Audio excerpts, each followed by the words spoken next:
Hello! Ayan, maayong gabi sa tanan. So, naanasad ko, no? So, nanapog ko'y i-share sa inyo about sa among pag-check up sa, ayun, medical check up.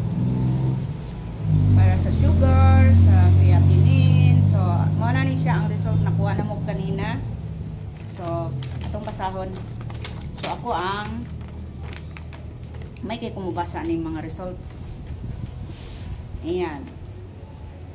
So, dito may nagpa-check up sa high precision diagnostics. Diya lang sa Mortola Dapit. Ayan. So, mani siya ang results. Sa creatinine, so ang iyaang average is 45 to 84. So, ang results na ko is 77. So, layo ra kayo siya, no? Thank God. Thank you, Lord. And then, sa kinetic or SGPT slash ALT o ang butasan ni siya dapit na kuan.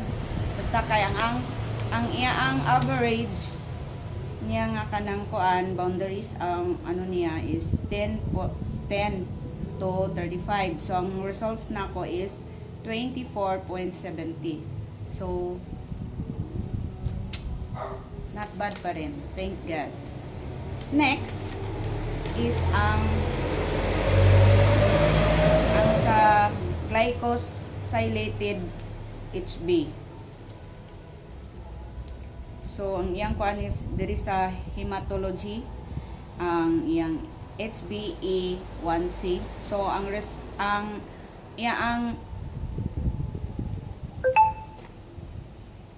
average niya is 5 dapat dili na ka mo lapas og 5.70. So, ang akong results is 5.30. So, goods pa rin. Yeah. Thank you, Lord.